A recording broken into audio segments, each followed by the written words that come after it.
Our next speaker, Dan Root, speaks from a perspective that will be ours if we do nothing. That is to say, Dan Root is from South Africa, so he is a white minority living under black rule. Dan Root is the director of the Pro-Afrikaans Action Group, which he founded in the year 2000, which regularly attacks the excesses of the ruling regime, and it also sets up small businesses for whites who, because of the current racial policies in South Africa, are almost completely shut out of employment in major institutions. Mr. Root is a real voice of sanity in the South African media. He has a Twitter following of nearly 40,000. And his most recent book is called Raiders of the Lost Empire. It's about the artificial identity that South African is trying to establish today. It's for sale in the back of the room. And today, Mr. Root will speak to us about the South African crisis in world perspective. Dan Root.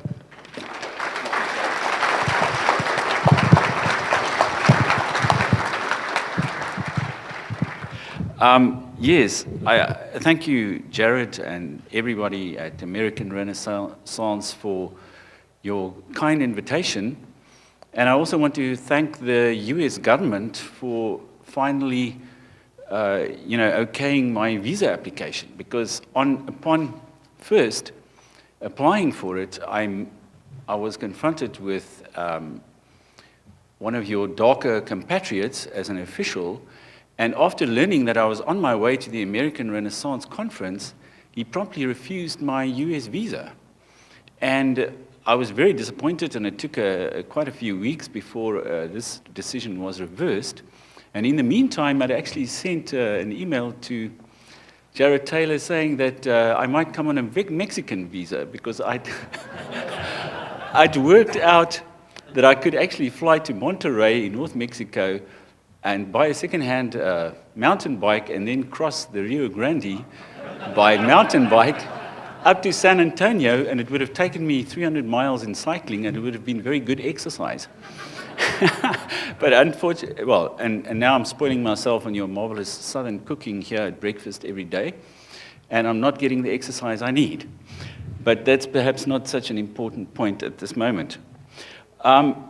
Yes, now when I listen to most of these stories today, we are, as we say, ahead of the curve in South Africa.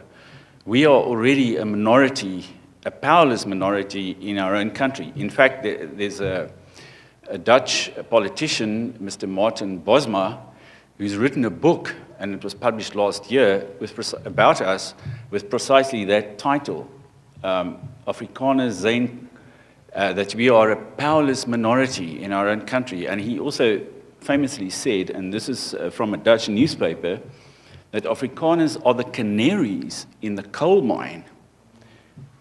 And most of you are familiar with the role of a canary in a coal mine. When there are dangerous gases for humans, the canary that they take along in a cage will die first. And when the canary dies, the rest will know, the miners will know that there are these gases present in the coal mine. So we, according to Mr. Bosma, are the canaries in the coal mine, and we would be the first Western nation to become extinct in the modern history of the West. Okay, that's Martin Bosma's book there, Minderheid in Eigen Land. And in fact, Jared Taylor used a Dutch phrase earlier on with that exact same word, Eigen Volk eerst, he said. And the subtitle there is how the progressive struggle degenerated into genocide and ANC apartheid. Now, most of you are familiar with this pejorative term, apartheid, and there's a famous definition by the UN of it as well.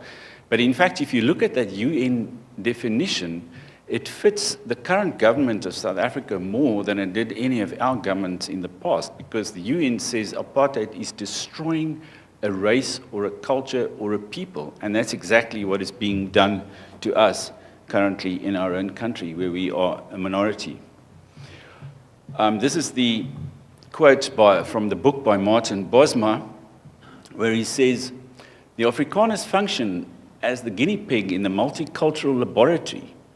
It is the first Western nation undergoing what the multiculturalists propose, to become a minority and give up power. The canaries in the coal mine. We may ask ourselves, is that scenario to be recommended? Should Dutch people get themselves into the same position as Afrikaners in South Africa? Should we also fall for the multicultural call for diversity and reconciliation?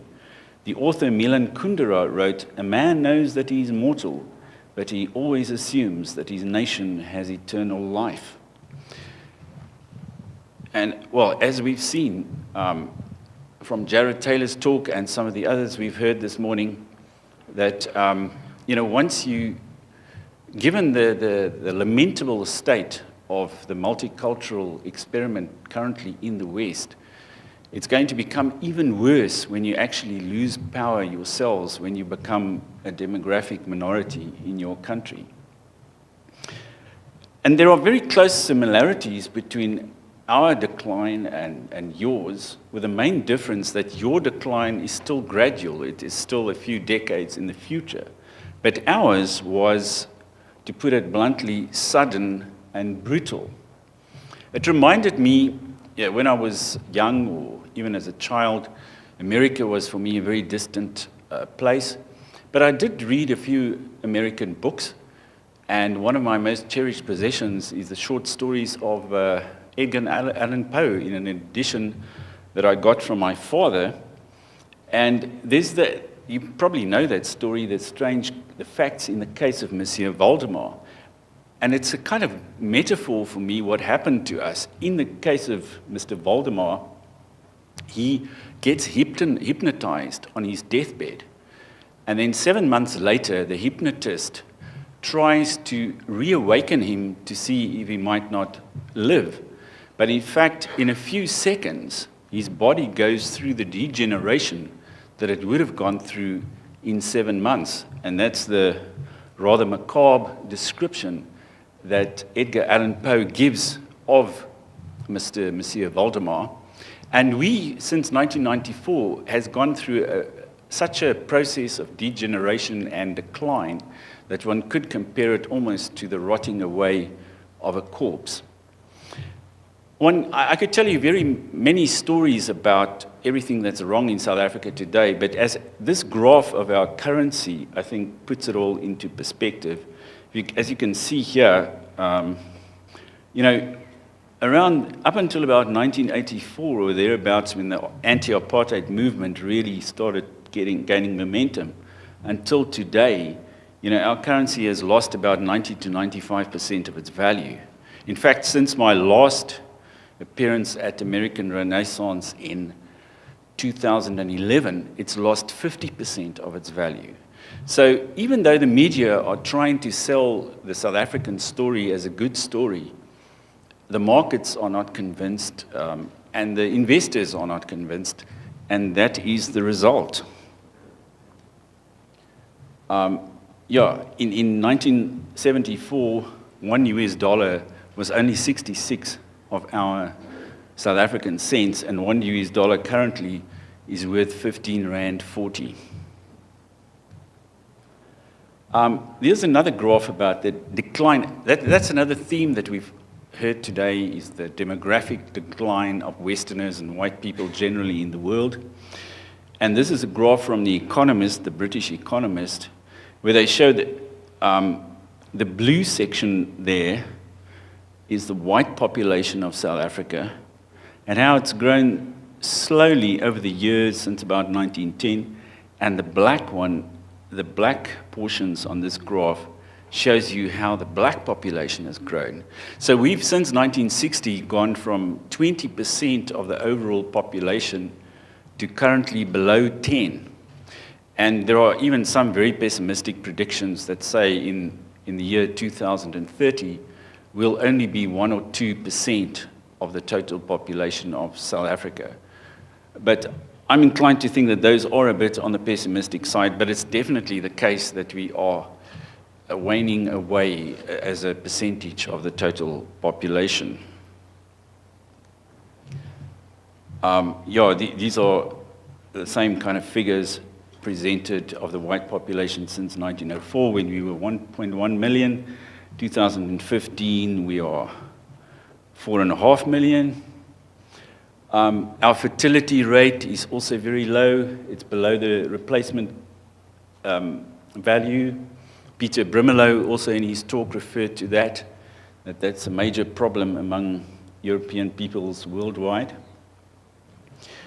The Afrikaner fertility rate is slightly higher than the other white people in South Africa, the English speakers, the Portuguese, and Greeks and others. But it's still not high enough to really be sustainable in the long term.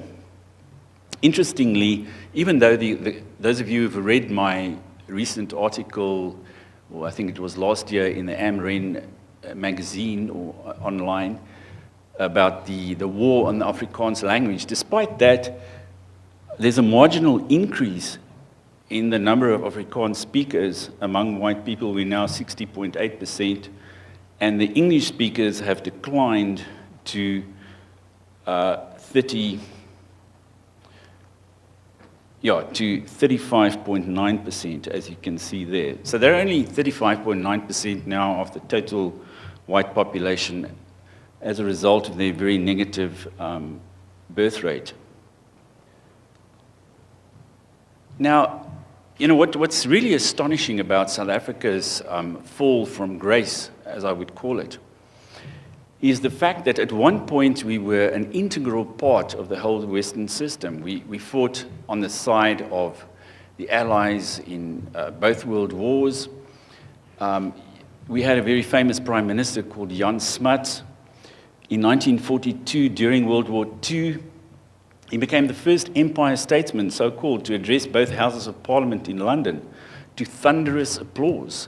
You can actually go and see that. There's a YouTube video of that, where the entire British political class applauds him, and where Churchill invites them all to give him a standing ovation, and they sing "He's a Jolly Good Fellow" to them.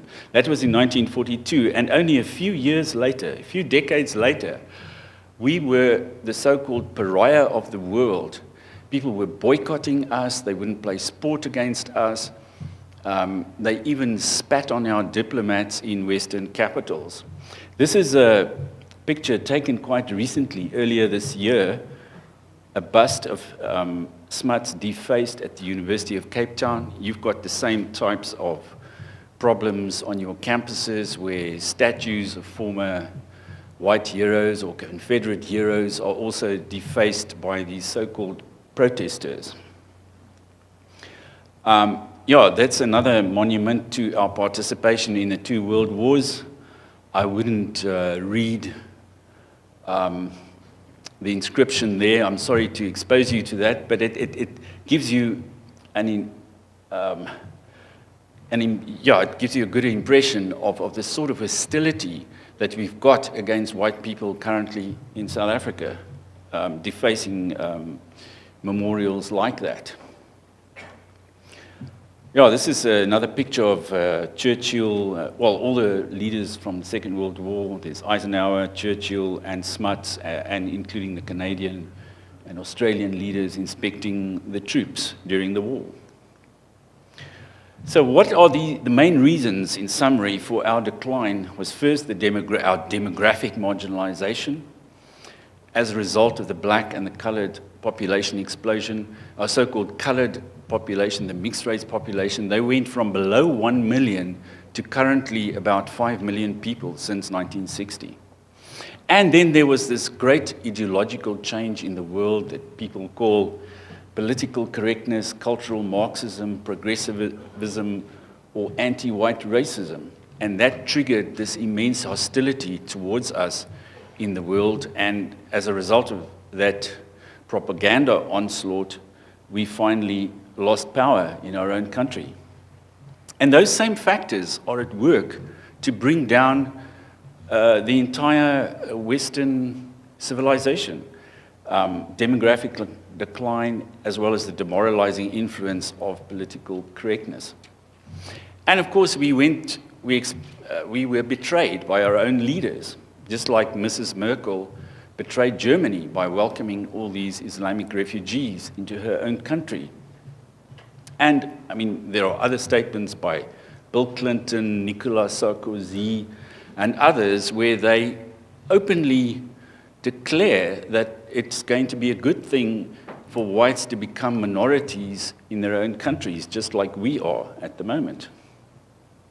So it's a David versus Goliath struggle that we are currently up against in South Africa. There are 4.5 million whites. We are still treated in a hostile fashion by the world media. We've got about 50 million people of color, so-called, who are constantly being brainwashed into the evils of white racism, white privilege, and so on.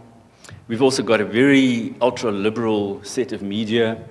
And around us, there are Afro-Marxist states who are openly socialist, openly anti-white, such as Mr. Mugabe of Zimbabwe, but also many of the other countries in the region are equally anti-white and radical.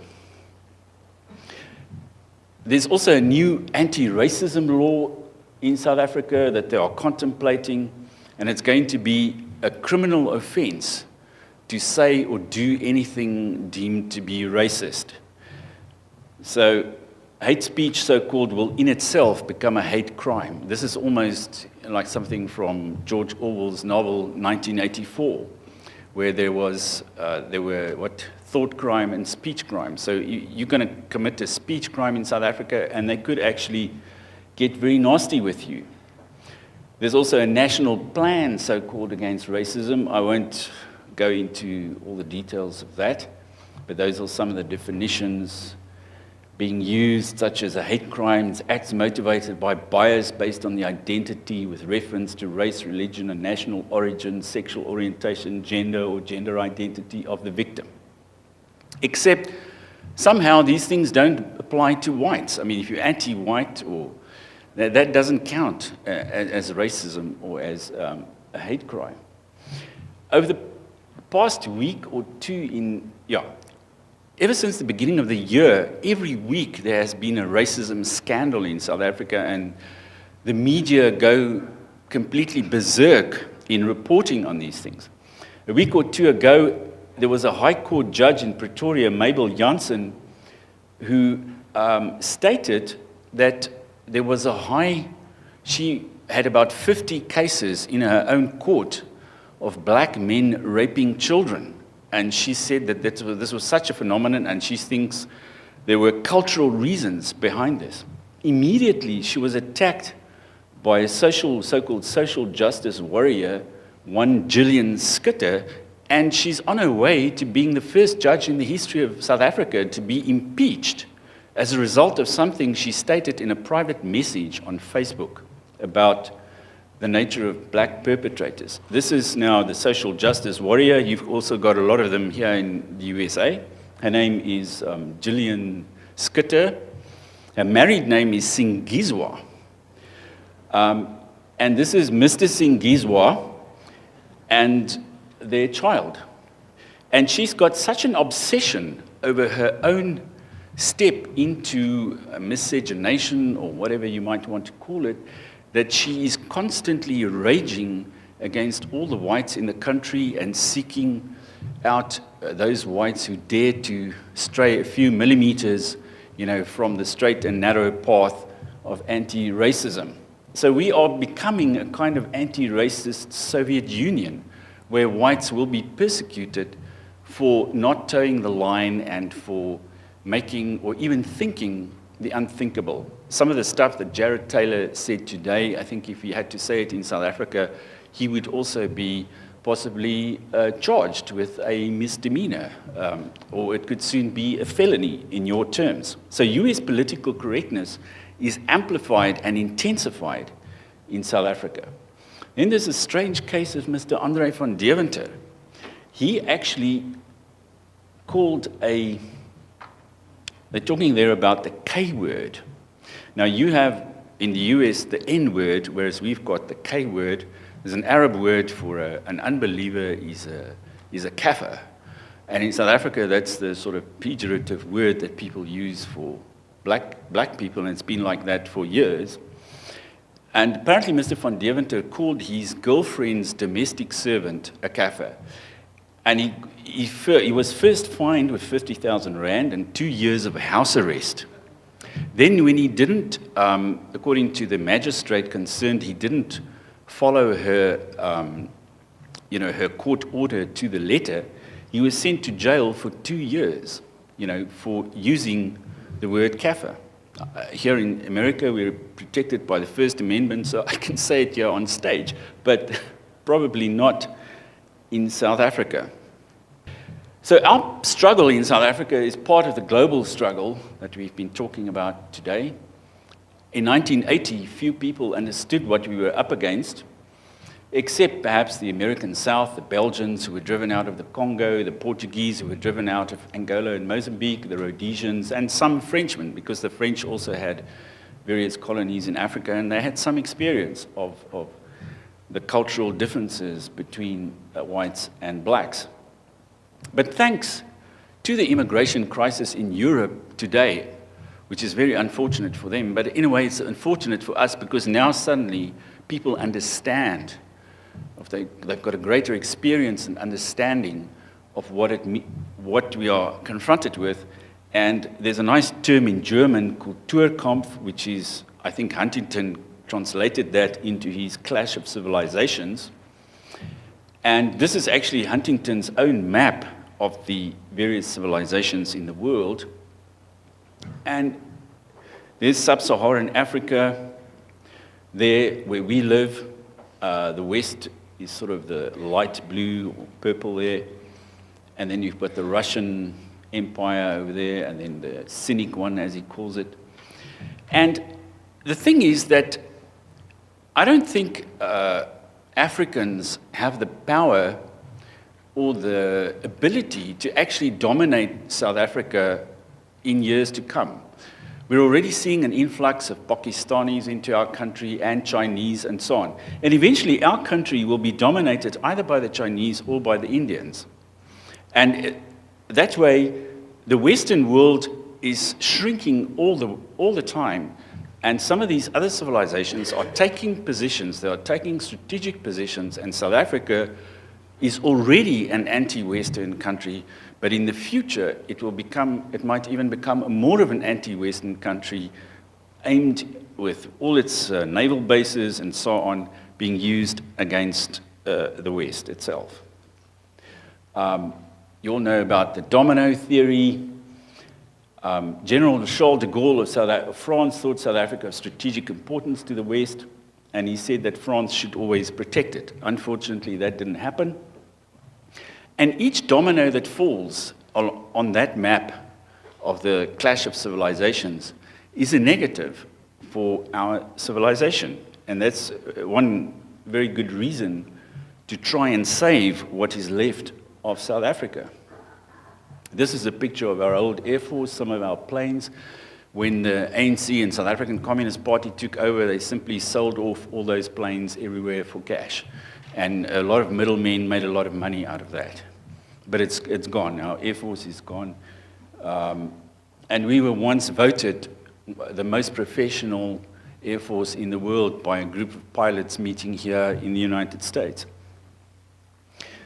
I mean, this is a very old map from colonial times, but it shows you, I wanted to show you how these dominoes fell.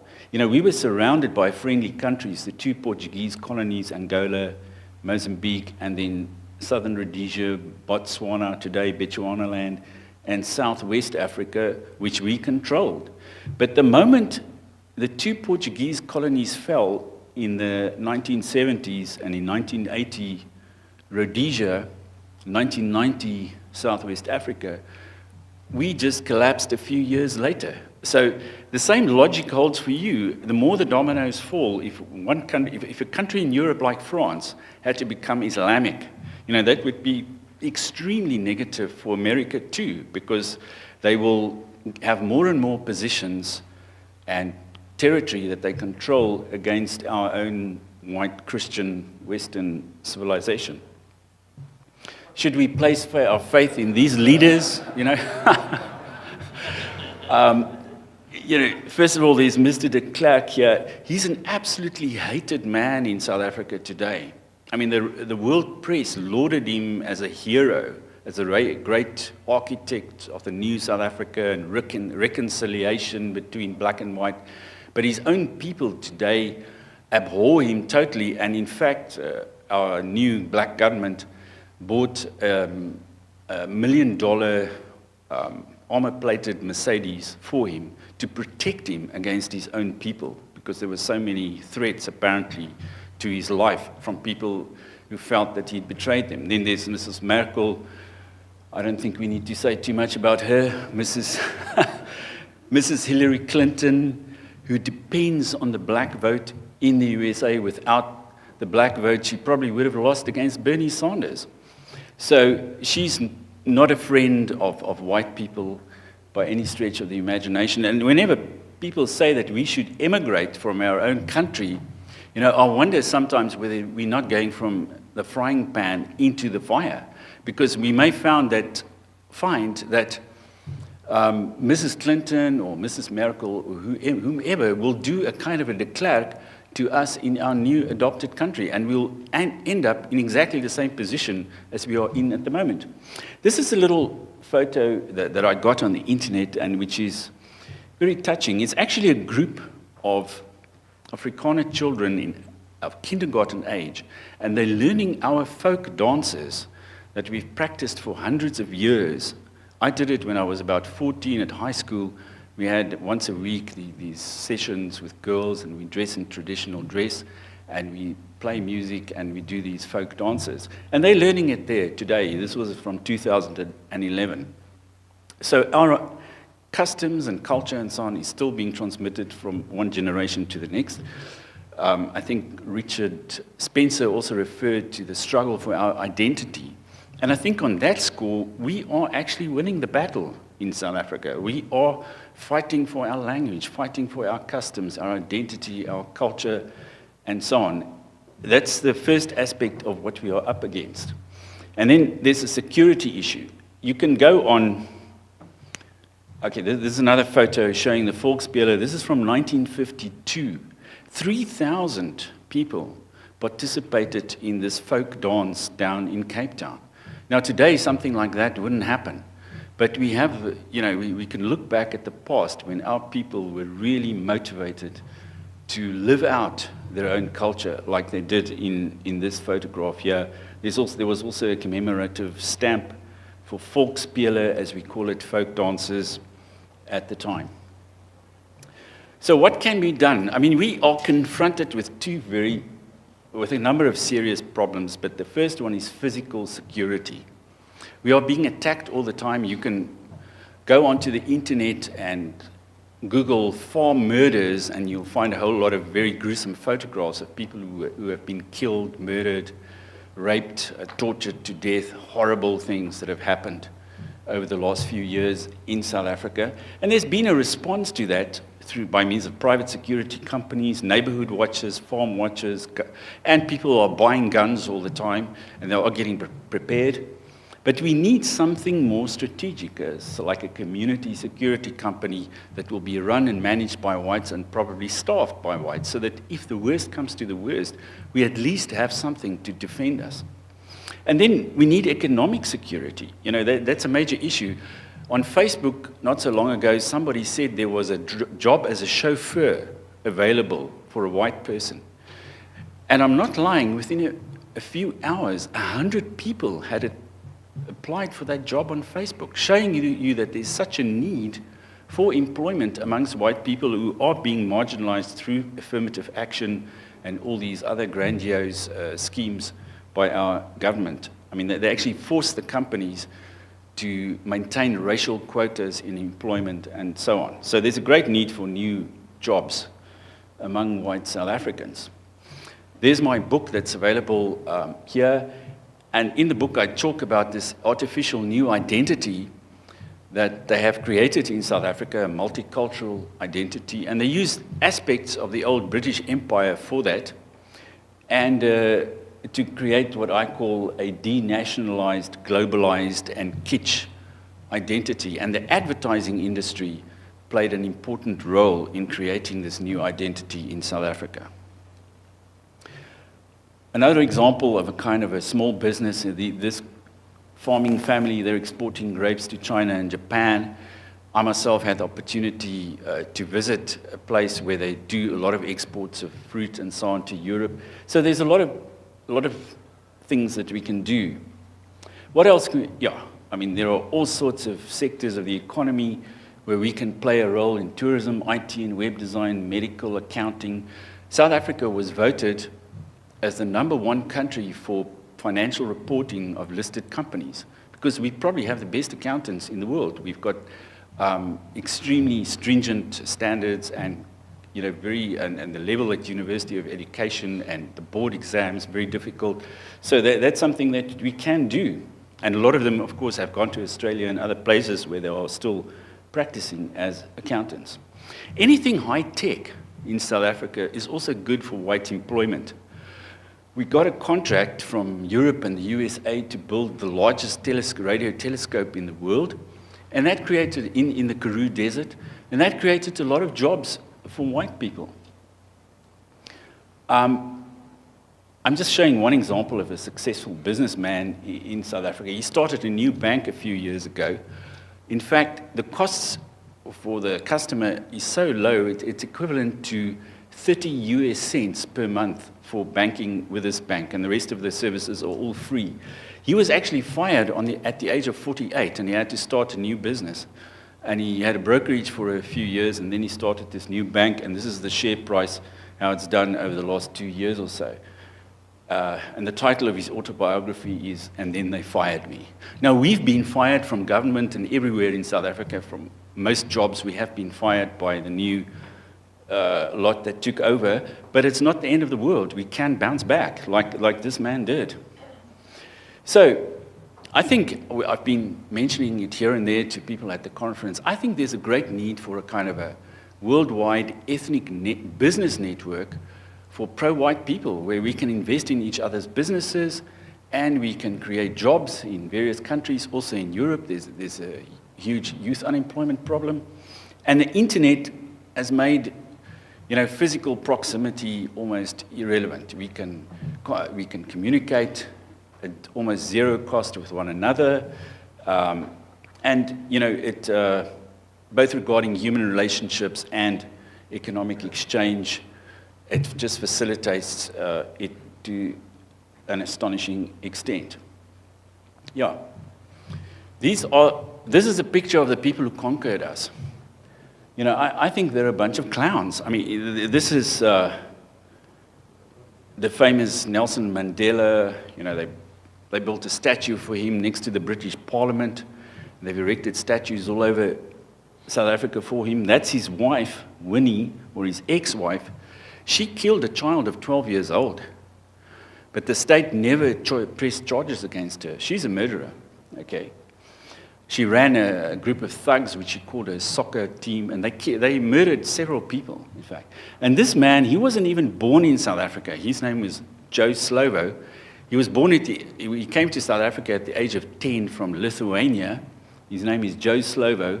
There's now a road renamed after him in Johannesburg, and it really irritates me every time when I see it.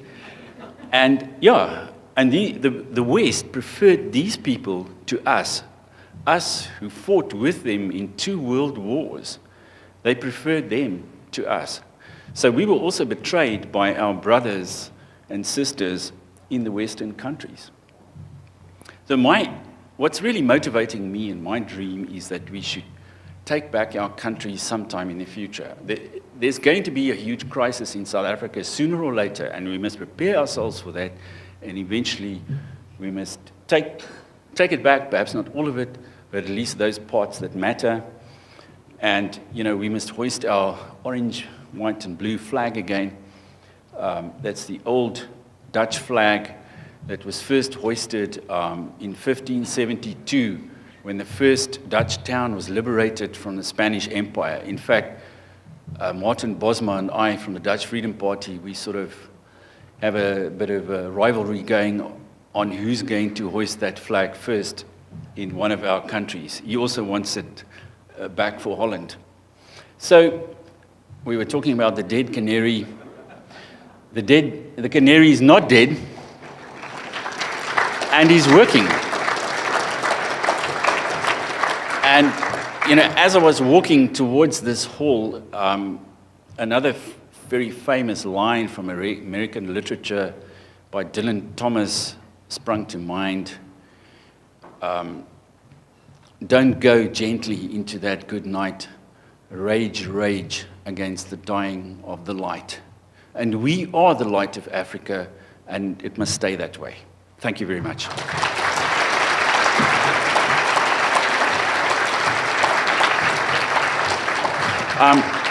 Jared has motioned that we've got about 5 minutes of question time, so I'd be happy to take any questions.